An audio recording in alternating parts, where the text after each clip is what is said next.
ಪ್ರಪಂಚ. ಎಲ್ರಿಗೂ ನಮಸ್ಕಾರ. ಮುಖ್ಯವಾಗಿ ಮಾಧ್ಯಮದಲ್ಲಿ ಎಲ್ರಿಗೂ ವಿಶೇಷವಾಗಿ ನನ್ನ ವಂದನೆಗಳು ತಿಳಿಸ್ತೇನೆ. ನನ್ನ ಪಾತ್ರ look back beyond the blades ಅನ್ನೋ ಈ ಸಿನಿಮಾದಲ್ಲಿ ನನ್ನ ಪಾತ್ರ ಇಟ್ಸ್ ಎ ಸಪೋರ್ಟಿಂಗ್ ರೋಲ್. ನಾನು ಇದನ್ನು ಸಪೋರ್ಟ್ ಮಾಡುವ ಒಂದು ಪಾತ್ರ ವಹಿಸಿದ್ದೀನಿ. ಇದರಲ್ಲಿ ನಮ್ಮ ಭಾರತ ದೇಶದ ಅತಿ ಪ್ರಾಚೀನ ಸಮರ ಕಲೆಗಳಲ್ಲಿ ಒಂದಾದ ಈ ಕಳರಿಪಯಟು ಒಂದು ಸಿನಿಮಾ ಬರುವಾಗ ಅದು ಖುಷಿ ಅನ್ನಿಸ್ತದೆ. ಇಂಥ ಒಂದು ವಿಚಾರವನ್ನು ಕಮರ್ಷಿಯಲ್ ಸಿನಿಮಾಗಳಲ್ಲಿ ಅಲ್ಲಲ್ಲಿ ತುಣುಕಾಗಿ ನೋಡಿದ್ವಿ ಅಷ್ಟೇ. ಆದರೆ ಶಾಸ್ತ್ರೋಕ್ತವಾಗಿ ಅದರ ಮೂಲ ಆಶಯವನ್ನು ಒಂದು ಸಿನಿಮಾಗೆ ಮಾಡೋದು ಇವರ ಮುಖ್ಯ ಉದ್ದೇಶ ಆಗಿತ್ತು.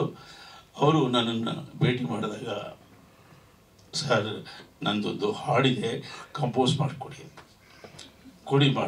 ಅಂದೆ. ದುಡ್ಡಿಲ್ಲ ಸರ್ ಅಂದರು. ಬೇಡಿಪ್ಪ, ಕಂಪೋಸಿಂಗ್ ದುಡ್ಡು ಯಾಕೆ, ರೆಕಾರ್ಡಿಂಗ್ ತಾನೇ ದುಡ್ಡು ಬೇಕು ಅಂದೆ. ಸರಿ ಲಿರಿಕ್ಸ್ ಕೊಡಿ ಅಂತೆ. ಲಿರಿಕ್ಸ್ ನಾನು ಬರೆದಿದ್ದೆಲ್ಲ, ಒಬ್ಬ ಲೇಡಿ ಬರೆದಿದ್ದಾರೆ ಅಂದರು. ಯಾರದು ಕರೆಸಿ ಅಂದೆ. ಅವ್ರು ಇಲ್ಲಿಲ್ಲ, ಪಾಕಿಸ್ತಾನದಲ್ಲೆಲ್ಲೋ ಇದ್ದಾರೆ. ಹೌದಾ, ಅವ್ರ ಅಡ್ರೆಸ್ ಕೊಡಲ್ಲ. ಯಾಕೆ, ಅವ್ರು ಕೊಡಬೇಡ ಅಂತ ಹೇಳಿದ್ದಾರೆ. ಈ ಥರದ ಮನಸ್ಸುಗಳು ಈ ಸಿನಿಮಾದಲ್ಲಿ ಬಹಳ ಕೆಲಸ ಮಾಡಿದೆ. ಎಲ್ಲಿದ್ದು ದೂರದಲ್ಲಿದ್ದು ಈ ಚಿತ್ರಕ್ಕೆ ತಮ್ಮ ಕಾಂಟ್ರಿಬ್ಯೂಷನ್ ಕೊಟ್ಟಿದ್ದಾರೆ, ಕ್ರಿಯೇಟಿವ್ ಕಾಂಟ್ರಿಬ್ಯೂಷನ್ ಕೊಟ್ಟಿದ್ದಾರೆ. ಆ ಥರ 4 ಜನ composers, music directors, writers and ಬೇರೆ ಬೇರೆ ಥರದ ಜನ. ಅದರಲ್ಲಿ ನಾನು ಒಬ್ಬ. ಆ ಲಿರಿಕ್ಸ್ ನೋಡಿದ ಕೂಡಲೇ ನನಗೆ ಬರೀ ಇಷ್ಟ ಆಯಿತು. ಅಂದರೆ drop by drop I will be N ocean. ನನಗೆ ಆ ಮಾತು ಕೇಳಿದ ಕೂಡಲೇ ಕುವೆಂಪು ನೆನಪಾಯ್ತು ನನಗೆ. ಎಷ್ಟು ಚೆನ್ನಾಗಿ ಬರೆದಿದ್ದಾರೆ ಅಂತ. ಒಂದೊಂದೇ ಬಿಂದು ಸಾಗರವಾಗುತ್ತೆ, ನಾನು ಸಾಗರವಾಗ್ತೀನಿ ಅನ್ನೋ ಅರ್ಥದಲ್ಲಿ ಅದನ್ನು ಬರೆದಿದ್ರು. ಸೊ ನಾನು ಕಂಪೋಸ್ ಮಾಡಿಕೊಟ್ಟೆ. ಆಮೇಲೆ ಗೊತ್ತಾಯಿತು ಅದು ಇಂಗ್ಲೀಷ್ನಲ್ಲಿ ನಡೀತಾ ಇದೆ ಅಂತ. ಸರಿ, ಬೇರೆ ಭಾಷೆಗಳಿಗೂ ಅದು ಇದ್ರೆ ಚೆಂದ ಅಂತ ನಾನು ನನ್ನ ಇಚ್ಛೆಯಿಂದ ಅದನ್ನು ಕನ್ನಡಕ್ಕೆ ತರ್ಜುಮೆ ಮಾಡಿ ಅಂದೆ. ಮಾಡಿದ್ರು. ಮಲಯಾಳಕ್ಕೆ ಮಾಡಿದ್ರು, ಅದು ಮಾಡಿದ್ರು. ಹಿಂದಿಗೆ ಮಾಡ್ತೀನಿ, ಅದು ಮಾಡಿದರು. ನನ್ನ ಸ್ಟುಡಿಯೋ ಸಪೋರ್ಟ್ ಮಾಡುವ ಒಂದು ಪಾತ್ರವನ್ನು ವಹಿಸಿದೆ. ಈ ನನ್ನ ಪಾತ್ರಧಾರಿಗಳ ಜೊತೆಯಲ್ಲಿ ಮುಖ್ಯವಾಗಿ ನನ್ನ sound engineer Palani D Senapathi ಇಲ್ಲಿದ್ದಾರೆ. ಭರತ್ ಅಂತ ಇನ್ನೊಬ್ಬ ಸೌಂಡ್ ಇಂಜಿನಿಯರ್ ಇದ್ದಾನೆ. ಮತ್ತು ಉರಿದನಿ ಬೆಂಕಿ ಎಲ್ಲಿದೆಯಾ, ಅವನ ಹೆಸರೇ ಉರಿದನಿ ಅಂತೆ, ಸಂತೋಷ್ ಅಂತ. ಮತ್ತು ಜಯಂತ್ ಅಂತ ಇನ್ನೊಬ್ಬ ಇದ್ದಾನೆ. ಮುಖ್ಯವಾಗಿ ನಮ್ಮ ಅಜಿತ್ ಗೌಡ ಅವರು ತುಂಬಾ ಈ ಚಿತ್ರಕ್ಕೆ ಸಪೋರ್ಟ್ ಮಾಡಿದ್ದಾರೆ. ಇವೆಲ್ಲವೂ ಸೇರಿ ಈ ಸಿನಿಮಾ ಈಗ ನಿಮ್ಮ ಮುಂದೆ ಬರ್ತಾ ಇದೆ. ನಿಮ್ಮ ಆರೈಕೆ, ಆಶೀರ್ವಾದ ಇದಕ್ಕೆ ಬೇಕು. ಕಳ ಅರಿ ಅಂದರೆ ಕಳೆಯನ್ನು ಕಿತ್ತು ಹಾಕು ಅಂತ. ಒಂದು ಬೆಳೆ ಬೆಳೆದಾಗ ಅದರ ಜೊತೆಯಲ್ಲೇ ಒಂದು ಕಳೆ ಕೂಡ ಬೆಳೆಯುತ್ತೆ. ಹಾಗೆ ಬದುಕಿನಲ್ಲಿ ಮನಸ್ಸಿನ ಜೊತೆ ಬದುಕ್ತಾ ಇರ್ತಕ್ಕಂಥ ನಾವು, ನಮ್ಮ ಬದುಕು ಮನಸ್ಸುಗಳ ಜೊತೆಯಲ್ಲಿ ಕೆಲವು ಕಳೆಗಳು ಬೆಳೀತವೆ. ಆ ದುಷ್ಟ ಕಳೆಗಳನ್ನು ಕಿತ್ತು ಹಾಕು ಅನ್ನೋದೇ ಕಳ ಅರಿ. Right sir? ಸೊ ಆ ಅರ್ಥನೇ ನನ್ನನ್ನು ಭಾಳ ಉತ್ಸಾಹವನ್ನು ಮಾಡು ಈ ಕೆಲಸ ಇದಕ್ಕೆ ಅಂತ. ಕಡೆಯಲ್ಲಿ ಈ ಸಿನಿಮಾದ ಕ್ಲೈಮ್ಯಾಕ್ಸಲ್ಲಿ ಒಂದು ಅದ್ಭುತವಾದ ಸಂದೇಶವನ್ನು ಹೇಳಿದ್ದಾರೆ. ನನಗದೇ ಯಾವಾಗ ಹಾಂಟ್ ಮಾಡ್ತಾ ಇದೆ. ಪ್ರತೀಕಾರದ ಕೊನೆ ಕ್ಷಮೆ ಅಂತಾರೆ. ಎಷ್ಟು ದೊಡ್ಡ ವಿಷಯ ನೋಡಿ. ನಾನು ನಿನ್ನ ಮೇಲೆ ಪ್ರತೀಕಾರ ತೀರಿಸ್ಕೊಳ್ತೀನಿ ಅಂತ ಭಾವಿಸಿ ನಿನ್ನ ಜೊತೆಯಲ್ಲಿ ಯುದ್ಧ ಮಾಡಿ ಅದರ ಕೊನೆ ಏನು ಅಂದರೆ ಕ್ಷಮಿಸೋದಂತೆ. ಅದು ಸಾರ್ವತ್ರಿಕ ಸತ್ಯ. ಇವತ್ತು ಜಗತ್ತು ಅಣ್ವಸ್ತ್ರಗಳ ದೊಡ್ಡ ಭರಾಟೆಯಲ್ಲಿ ನಡುಗ್ತಾ ಇದೆ. ಸೊ ಅಷ್ಟು ಅಣ್ವಸ್ತ್ರಗಳ ಆಘಾತ ಎಷ್ಟಿದೆ ಅಂದರೆ ಈ ಭೂಮಿಯನ್ನು ಸಾವಿರಾರು ಬಾರಿ ನಾಶ ಮಾಡೋಷ್ಟು ಅಣ್ವಸ್ತ್ರಗಳು ನಾವು ಇಟ್ಕೊಂಡಿದ್ದೀವಿ. ಅವುಗಳನ್ನೆಲ್ಲ ಡಿಫ್ಯೂಸ್ ಮಾಡಬೇಕು ಅಂದರೆ ಆ ಪ್ರತೀಕಾರದ ಕೊನೆ ಕ್ಷಮೆ ಆಗಬೇಕು ಮತ್ತು ದಯೆ ಆಗಬೇಕು. ಈ ಸಂದೇಶ ಈ ಸಿನಿಮಾದಲ್ಲಿ ಇನ್ನೂ ಹೆಚ್ಚಿಗೆ ಬಂದರೆ ಚೆನ್ನಾಗಿತ್ತು ಅನಿಸೋದು. ಬಟ್ ಅದೇನು ಅವರು ಅಲ್ಲಿಗೆ ತಂದು ನಿಲ್ಲಿಸಿದ್ದಾರೆ. ಆ ಆಶಯಕ್ಕೆ ನಾವೆಲ್ಲ ಶರಣಾಗಿದ್ದೀವಿ. ಈ ಸಿನಿಮಾ ಎಲ್ಲರನ್ನ ತಲುಪಲಿ. ಹೆಣ್ಣು ಮಕ್ಕಳ ಸ್ವಯಂ ರಕ್ಷಣೆಗೆ ಇದೊಂದು ಒಳ್ಳೆಯ ವಿದ್ಯೆ ಅಂತ ಕೂಡ ಆ ಮಗು ಹೇಳಿದೆ. ಆಕೆ ಸುಮ್ಮನೆ ಅಲ್ಲ, ಮಲ್ಟಿ ಟ್ಯಾಲೆಂಟೆಡು. ತುಂಬ ಚೆನ್ನಾಗಿ ಎಲ್ಲ ಪಾತ್ರ ನಿಭಾಯಿಸ್ತಾಳೆ. ಇದ್ರ ಎಲ್ಲ ಜೊತೆಯಲ್ಲಿ ಆಕೆ ಒಳ್ಳೆ ಗಾಯಕಿ ಕೂಡ. ಕರ್ನಾಟಕ ಸಂಗೀತ ಹಾಡಿದ್ರು ಹಾಡ್ತಾಳೆ, ಹಿಂದೂಸ್ತಾನಿ ಸಂಗೀತ ಹಾಡಿದ್ರು ಹಾಡ್ತಾಳೆ. ಅದು ಎಷ್ಟು ಕಲ್ತಿದ್ಯಮ್ಮ, ಎಲ್ಲಮ್ಮ ಟೈಮ್ ಇತ್ತು ನನಗೆ. ಬಹಳ ಮುಖ್ಯವಾಗಿ ನಾನು ಹೇಳಬೇಕಾಗಿರೋದು, ನನ್ನ ಪ್ರಿಯ ಶಿಷ್ಯೆ ಪೃಥ್ವಿ ಭಟ್ ಬಂದಿದ್ದಾಳೆ ಇವತ್ತು. ವಾ, ಏನು ಕರೆದ ತಕ್ಷಣ ಬರ್ತಿಲ್ಲಮ್ಮ ನೀನು. ಮಾನಸ ಪುತ್ರಿ. ಓಕೆ, ಬಾ ವೇದಿಕೆ ಮೇಲೆ ಮುಖ ತೋರಿಸು. ಈ ಡ್ರಾಪ್ ಬೈ ಡ್ರಾಪ್ ಹಾಡನ್ನು ಆಕೆನೇ ಹಾಡಿದ್ದೆ. ಆ ಹಾಡನ್ನು ರೀಟೈನ್ ಮಾಡಿದ ಡೈರೆಕ್ಟರ್ಗೆ ನಾನು ಥ್ಯಾಂಕ್ಸ್ ಹೇಳ್ತೀನಿ. ಯಾಕೆಂದರೆ ಕನ್ನಡ ಚಂದನವನದ ಸಂಗೀತ ಕ್ಷೇತ್ರಕ್ಕೆ ಅವಳೊಂದು ಬೆಳಗ್ತಾ ಇರೋ ಸ್ಟಾರ್, ಈಗ ಎಮರ್ಜಿಂಗ್ ಸ್ಟಾರ್. ಅವಳಿಗೆ ನಿಮ್ಮೆಲ್ಲರ ಹಾರೈಕೆ ಬೇಕು. ಯಾಕೆಂದರೆ ಕಲಿತವರು ಸಂಗೀತ ಕ್ಷೇತ್ರದಲ್ಲಿ ಇರಬೇಕು ಅನ್ನೋದು ನನ್ನ ರೂಲ್ಸ್. ಕಲಿದವರು ಇರಬಾರ್ದು ಅಂತಲ್ಲ, ಅವ್ರು ಇದ್ಕೊಳ್ಳಿ ಬೇಡ ಅಂತ ಹೇಳಲ್ಲ. ಸಂಗೀತದ ಕಮ್ಯುನಿಕೇಷನ್ಗೆ ಕಲಿತವರು ಇರಬೇಕು ಅನ್ನೋದು ಆ ಸಾಲಿನಲ್ಲಿ ಆಕೆ ಕೂಡ ಬರ್ತಾ ಇದ್ದಾಳೆ. ಸ್ವಲ್ಪ ವಿನಯವಾಗಿ ನಡ್ಕೋತಿದ್ದಾಳೆ. ವಿಜಯದತ್ತ ತಾಪಕಾಲ ಇರ್ತದೆ. ಒಳ್ಳೇದಾಗಲಿ ನಿನಗೆ. ಇವತ್ತೆಲ್ಲೋ ನಿನ್ನ ಕಾರ್ಯಕ್ರಮ ಇರಬೇಕಲ್ವಾ ಅಲ್ವಾ? ಪರವಾಗಿಲ್ವಾ? ಇದು ಸರಿ ಇಲ್ಲ, ಇದು ಸರಿ ಇಲ್ಲ. ಓಕೆ, ಸೊ ಆಕೆಗೆ ಆಶೀರ್ವಾದ ಮಾಡಿ. ಇವೆಲ್ಲ ನಮ್ಮ ಕನ್ನಡದ ಕುಡಿಗಳಿಗೂ ಇವುಗಳಿಗೆಲ್ಲರಿಗೂ ಸಪೋರ್ಟ್ ಬೇಕು. ಇದ್ರ ಜೊತೆಲಿ ಇವತ್ತು ಈ ಸಿನಿಮಾದಲ್ಲಿ ನಮ್ಮ ಕಡಬಗೆರೆ ಮುನ್ರಾಜು, ಸ್ವಲ್ಪ ಎದ್ದಿದ್ಗಳಪ್ಪ, ಮುಖ ತೋರ್ಸಪ್ಪ. ಆಕೆ ಕೂಡ ಹಾಡಿದ್ದಾನೆ. ಇನ್ನು ಯಾರು ಹಾಡಿದ್ರು ಗೊತ್ತಿಲ್ಲ ನನಗೆ. ಅಭಯರಾಜ್ ಎಲ್ರಿಗೂ ಒಳ್ಳೇದಾಗಲಿ. ನನ್ನ ಈ ಸಪೋರ್ಟಿಂಗ್ ಪಾತ್ರಕ್ಕೆ ಇವರು ಫುಲ್ ಸಪೋರ್ಟ್ ಮಾಡಿದ್ದಾರೆ. ಯಾಕೆಂದರೆ ಇವ್ರ ಸಿನಿಮಾ ಹೆಸರಲ್ಲಿ ನಾನು ನಮ್ಮ ಹುಡುಗನ್ನೆಲ್ಲ ಸೇರಿಸ್ಬಿಟ್ಟಿದ್ದೀನಿ. ಇದರಲ್ಲಿ ನಮ್ಮವರು ಬೆಳಿಬೇಕು ಅನ್ನೋದು ನಮ್ಮ ಮುಖ್ಯ ಉದ್ದೇಶ. ನೀವು ಬೆಳೀರಿ, ಒಳ್ಳೇದಾಗಲಿ. ಲುಕ್ ಬ್ಯಾಕ್, ಹಿಂದೆ ತಿರುಗಿ ನೋಡಿದ್ರೆ ಒಳ್ಳೇದಿರಬೇಕು. ನಮಗೆ ಆ ಸಾಧನೆಗಳನ್ನ ನಾವು ಮಾಡಬೇಕು. All the very best for you sir. Thank you.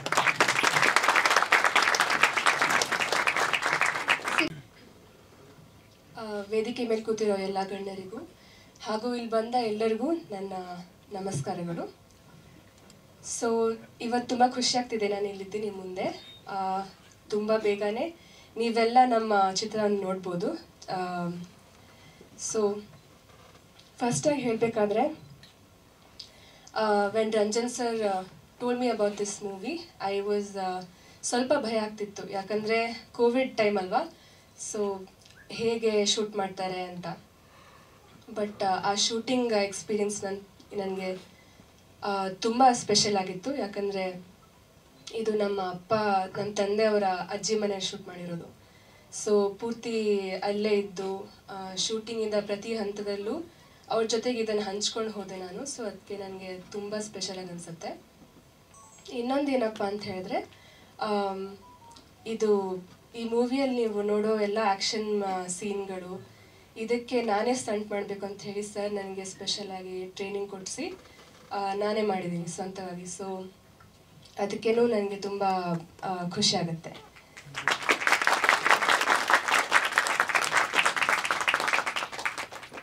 ಹೀಗೇ ಎಲ್ಲ ಪದ್ಮಶ್ರೀ ಮೀನಾಕ್ಷಿ ಅಮ್ಮ ಅವ್ರ ಜೊತೆಗೆ ನಾನು ಸ್ಕ್ರೀನ್ ಶೇರ್ ಮಾಡಿದ್ದೀನಿ. ಆಮೇಲೆ ಇಷ್ಟು ಒಂದು ಒಳ್ಳೆ ಪಾತ್ರವನ್ನು ನನಗೆ ಪೋರ್ಟ್ರೇ ಮಾಡೋಕ್ಕೆ ನನಗೆ ಅವಕಾಶ ಕೊಟ್ಟಿದ್ದಾರೆ ಸರ್. ಹಾಗೆ ಪ್ರತಿಯೊಂದು ಸ್ಟೇಜಲ್ಲೂ ನನಗೆ ಪ್ರೋತ್ಸಾಹಿಸಿ ಮತ್ತು ಬೆಂಬಲ ನೀಡಿ ಆಮೇಲೆ ಗೈಡ್ ಮಾಡೋದಕ್ಕೆ ನನಗೆ ರಂಜನ್ ಸರ್ಗೆ ತುಂಬ ಥ್ಯಾಂಕ್ಸ್ ಹೇಳ್ತೀನಿ. ಹಾಗೆ ನನಗೆ ಸಪೋರ್ಟ್ ಮಾಡಿದ ಶಿನಿ ಮ್ಯಾಮ್, ಆರ್ಯನಾಥ್,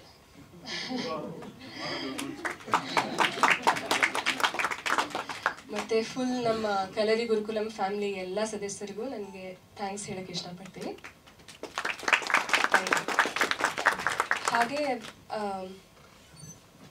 ಒಂದು ಸಣ್ಣ ಆನೆಕ್ಡೋಟ್ ಹೇಳ್ತೀನಿ. ಸೊ ನಾನು ಚಿಕ್ಕದಿರುವಾಗ ನಮ್ಮ ತಾಯಿಯವರು ನನ್ನನ್ನು ಕರಾಟೆಗೆ ಸೇರಿಸ್ಬೇಕಂತ ಹೇಳಿ ನನ್ನ ಕರ್ಕೊಂಡು ಹೋಗಿದ್ರು. ಆ ಸಂದರ್ಭದಲ್ಲಿ ಅಲ್ಲಿ ಕಿರ್ಚಾಡ್ಕೊಂಡು ಪ್ರಾಕ್ಟೀಸ್ ಮಾಡೋದು ನೋಡಿ ಎಲ್ಲ ನಾನು ಭಯ ಪಟ್ಕೊಂಡು ವಾಪಸ್ ಹೋಗ್ಬಿಟ್ಟಿದ್ದೆ. ಬಟ್ ಅದೇ ಥರ ನಾನು ನೋಡಿದ್ರೆ ಫಸ್ಟ್ ಟೈಮ್ ಕಲರಿ ಗುರುಕುಲಂ ಹೆಜ್ಜೆ ಇಟ್ಟಾಗ ನಾನು ಒಂದು ಸ್ಪೆಷಲ್ ಅಟ್ರಾಕ್ಷನ್ ನಾನು ಫೀಲ್ ಮಾಡಿದ್ದೆ. ಒಂಥರ ಏನೋ ಸೆಳೆತಾ ಇತ್ತು. ಸೊ ಅದೇ ಅಲ್ಲಿಂದ ಶುರು ಆಗಿದ್ದು ಇವತ್ತು ತನಕನೂ ನಡ್ಕೊಂಡು ಬಂದಿದೆ. ಆ್ಯಂಡ್ ನನಗೆ ಇನ್ನೂ ಮಾಡಬೇಕು, ಇನ್ನೂ ಎಷ್ಟೊಂದು ಬಾಕಿ ಇದೆ ಮಾಡೋಕ್ಕೆ ಅಂತ ಅನಿಸುತ್ತೆ. ಸೊ ಅದೇ ಥರ ನಂದು ಕಲರಿಗೆ ಒಂದು ಒಲವು ನಡ್ಕೊಂಡು ಬಂದಿದೆ. ಹಾಗೆ ಯಾವ ಕಲರಿ ಮಾಡಿದಾಗಲೆಲ್ಲ ನನಗೆ ಒಂದು ಸ್ಪೆಷಲ್ ಒಂದು ಪೀಸ್ ಅನಿಸುತ್ತೆ ಒಳಗಡೆಯಿಂದ, ಏನೋ ಒಂದು ಡೀಪ್ ಕನೆಕ್ಷನ್ ಅನಿಸುತ್ತೆ.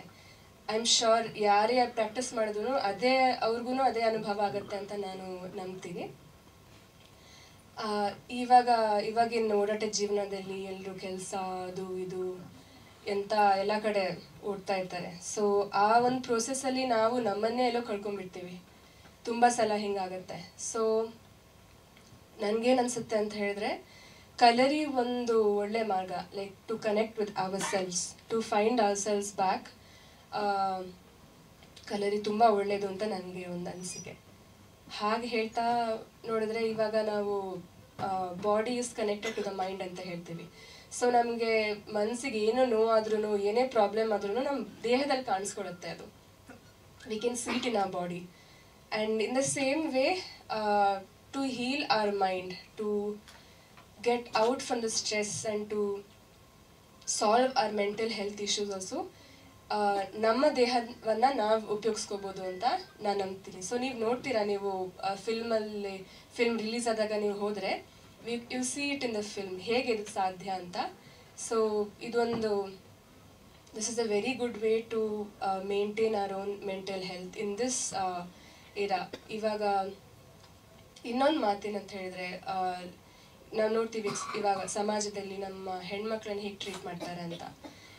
ಪದೇ ಪದೇ ಅದೇ ಒಂದು ರಿಪಿಟೇಷನ್ ನೋಡ್ತಾ ನೋಡ್ತಾ ಎಲ್ಲರಿಗೂ ಬೇಜಾರಾಗಿರುತ್ತೆ. ಐ ಆಮ್ ಶ್ಯೂರ್ ಇಂಥ ಒಂದು ಸಿಚುವೇಶನಲ್ಲಿ ನಾವು ನಮ್ಮನ್ನು ಸುರಕ್ಷಿತವಾಗಿ ಇಟ್ಕೊಳ್ಳೋಕ್ಕೆ, ಅಥವಾ ಈವನ್ ಸೆಲ್ಫ್ ಕಾನ್ಫಿಡೆನ್ಸ್ಗೋಸ್ಕರನೂ Kalari is a very good way to achieve that, ನನಗನ್ಸೋ ಪ್ರಕಾರ. ಆ್ಯಂಡ್ ಇದೇ ಥರ all of these themes are also explored in the movie. ಇದನ್ನು ಹಿಂಗೆ ಹೇಳ್ತಾ, ಶೀಘ್ರ ನೀವು ಒಂದು ವಾರದಲ್ಲಿ ನೋಡಲಿದ್ದೀರಾ ನಮ್ಮ ಚಿತ್ರನ. ಎಷ್ಟು ವರ್ಷ ನಾವು ಇದ್ರ ಮೇಲೆ ಕೆಲಸ ಮಾಡಿದ್ದೀವಿ. It's a labour of love. So ನಿಮಗೆ ನೀವು ಇದನ್ನು ಫ್ಯಾಮಿಲಿ ಮತ್ತು ಫ್ರೆಂಡ್ಸ್ ಜೊತೆಗೆ ನೋಡಿ ಇದಕ್ಕೆ ಇನ್ನೂ ಪ್ರೋತ್ಸಾಹ ಮಾಡಬೇಕು, ಇನ್ನೂ ಬೆಂಬಲಿಸಬೇಕು ಅಂತ ಹೇಳ್ತಾ ನಾನು 2 ಮಾತು ಮುಗಿಸ್ತೀನಿ. Thank you. Hi, good evening everybody, and thank you for being here and supporting our movie Look Back Beyond the Blades. First of all, I would like to thank my guru Hamsalega sir, because he is the person who has supported the movie throughout the journey. Actually, I started this movie from past 3 years, and many points I was struck to go forward. All these times it was Hamsalega sir who supported me, guided me, and made this project possible. Thank you, sir, for supporting your. So the purpose of this movie, Look Back, is to bring Kalaripayattu into the big screen. So you all know that karate, kung fu, and other martial arts are very famous than Kalaripayattu. Kalaripayattu, even though it is said to be like the mother of martial arts and the foundation of all martial arts, it is not that much known to the global audience. So our aim is to bring Kalaripayattu into the global audience through movies, because it is the media and films, cinemas and TV brought other martial arts into the global international audience. So this is our effort to bring Kalaripayattu to the global audience. Actually, when we talk about cinema, first thing they ask is which language you are taking it. So I would say that this is the language of martial arts I am taking it, because every movement has a language, And here, this is the language I used is the Kalarippayat. So the main language throughout the movie you can see is the language of Kalarippayat. And the dialogues are in English. And the second question they ask is, who's the figure, who's the hero of the movie? Again I say, here the hero is Kalarippayat only. Thank you. Movie dialogues are in English, but you can see it is more than the dialogue. You can understand through pictures and the visuals. So the visual impact we have given more important than the language. Of course, it is to present the movie made to present to the global audience. So I had to choose English as the media. It is there actually. Yeah, we have dubbed in Kannada, and then we are doing it in Malayalam also and Hindi too, so that in India we can release it. No, overall 4 languages.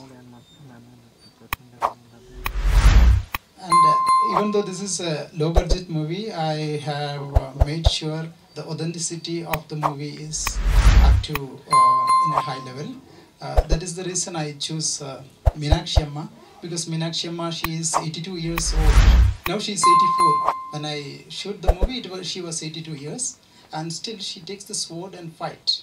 Tell something about Meenakshi Amma, Meenakshi Amma, she started her journey of Kalarippayat. She started learning Kalarippayat and dance together at the age of 4 years. And when she's become 15 years, she stopped continuing the dance. She wanted to continue the Kalarippayat. First, she started Kalarippayat to support her dance. But once she started learning Kalarippayat, she understood and then she involved more into Kalarippayat. And she married her guru itself. So you can say she married Kalarippayat.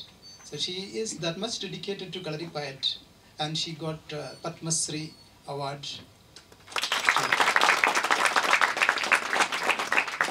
I'm very happy and blessed to have Meenakshi Amma in the movie, and also Upasana Gurjar. She is learning Kalarippayat too from past 15 years.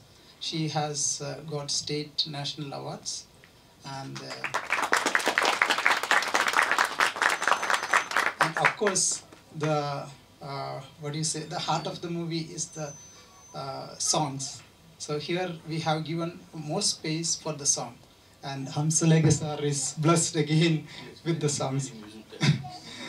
Actually, there are many music directors are involved. They are from outside India. I think 4. Yeah. They are from different countries, and internationally acclaimed music directors have joined and then done this along with Hamsalege sir. So the main songs made by Hamsalege sir. The title song "Look Back" also made by sir only, and then sir has done few Kannada songs too. So Kannada songs, we had an audio launch 1 year back actually. There we had played the Kannada song also, and then we have dubbed in Malayalam also. We have the songs. So we'll be releasing it soon. And 27th we are releasing this movie in all the theaters. Right now we are releasing it in Kerala and Karnataka. Very soon we will be releasing other states also.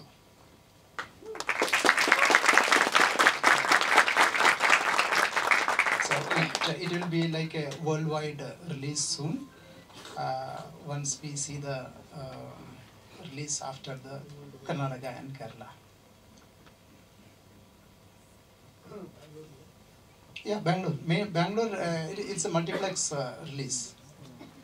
So almost many multiplex theaters you can see the movie, they can go and watch.